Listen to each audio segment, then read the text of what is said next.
Solo leveling season 2 last episode में हमने देखा जिन्हो बिंगो के शैडो एक्सट्रैक्ट करके चाको हील कर देता है और उसके बाद एक्सट्रैक्शन कैंसिल भी कर देता है। फिर जिन्हो को छोड़ करके बाकी हंटर्स हेलीकॉप्टर से चले जाते हैं। इधर जिन्हो बाकी के एंट्स को मार देता है और फिर एंट किंग की शैडो भी एक्सट्रैक्ट कर लेता है और उसका नाम बैरब रखता है। दोनों मिलकर आइलैंड पे सारे एंट्स को खत्म कर देते हैं। 2 दिन बाद रेड खत्म हो जाता है और इस रेड में जो लोग मर गए थे उनका फ्यूनरल होता है। वहाँ जिन्हो भी गया होता है। वहाँ उसकी मुलाकात चेयरमैन से होती है जो उसको नए गिल्ड बनाने की परमिशन दे देते हैं। इसके बाद जेजू आइलैंड पे फ्रॉस्ट मोनार्क और बीस्ट मोनार्क दिखाई देते हैं जो किसी को ढूंढ रहे होते हैं, लेकिन उन्हें वो नहीं मिलता तो वो चले जाते हैं। वहाँ हमें जिन्हो के फादर भी दिखाई देते हैं। इधर जिन्हो एक रेड गेट में फंस गया होता है, लेकिन उसकी आर्मी इजिली सारे मस्टरों को मार रही होती है। अब चलते हैं नेक्स्ट एपिसोड की तरफ, लेकिन उससे पहले आप लोग वीडियो देख लेते हैं पर लाइक सब्सक्राइब नहीं करते तो आज पहले ही लाइक और सब्सक्राइब कर दो। आपके इस छोटे सपोर्ट से हमें और भी बेहतर कंटेंट लाने के लिए मोटिवेशन मिलता है, तो फटाफट कर लो। और अब चलो बिना टाइम वेस्ट किए चलते हैं एपिसोड की तरफ।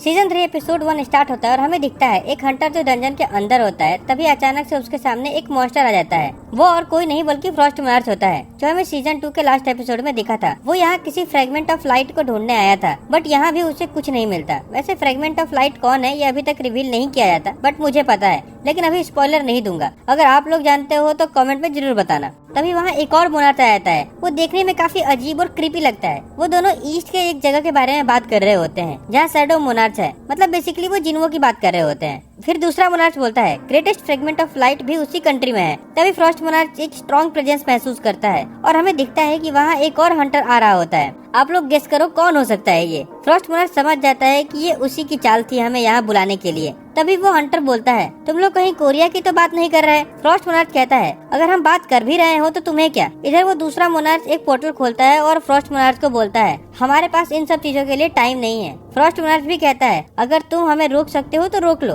और जाने लगते हैं। वो हंटर बोलता है मैं तुम्हें इतनी आसानी से जाने नहीं दूंगा, और वो अटैक कर देता है। लेकिन फ्रॉस्ट मोनार्क एक आइस वॉल बना करके उसके अटैक को रोक लेता है। हमें पता चलता है कि ये हंटर और कोई नहीं जिन्हो के फादर होते हैं।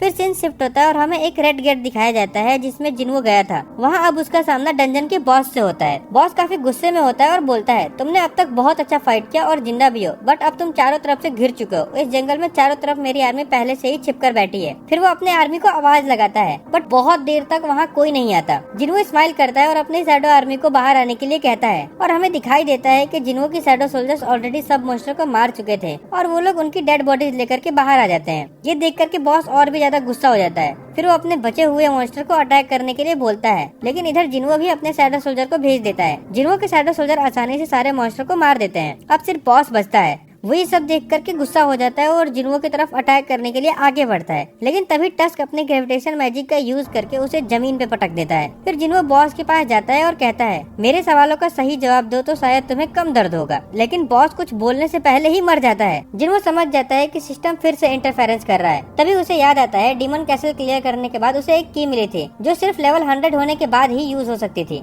क्योंकि जेजू आइलैंड रेड के बाद उसका लेवल 100 हो चुका था, तो वो उस की को अपने इन्वेंट्री से निकालता है और उसके सामने उस की सारी इन्फॉर्मेशन आ जाती है। उसे पता चलता है कि ये की डबल डंजन वाले टेम्पल की है, वही डबल डंजन जहाँ जिन्हो को उसकी पावर मिली थी। ये काफी बड़ी बात होती है जिन्हो के लिए, क्योंकि जिस सिस्टम की वजह से वो इतना स्ट्रांग बना है उसके बारे में वो कुछ नहीं जानता। और जब भी उसने सिस्टम के बारे में जानने की कोशिश की तब सिस्टम ने इंटरफेरेंस कर दिया। लेकिन अब फाइनली सिस्टम खुद उसे बुला रहा था। वो सोचता है चलो फाइनली अब सिस्टम के बारे में जान पाऊंगा। लेकिन तभी वो देखता है कि इस की पर एक टाइमर लगा है 417 घंटे का, मतलब वो अभी यूज नहीं कर सकता उसको। वो सोचता है इतना वेट किया है तो थोड़ा और सही। फिर सीन शिफ्ट होता है और हमें दिखता है कि जिन्हो काफी गुस्से में है, क्योंकि जिन्हो के हेटर्स ऑनलाइन हेट फैला रहे होते हैं। वो उन सबको रिप्लाई कर रहा होता है।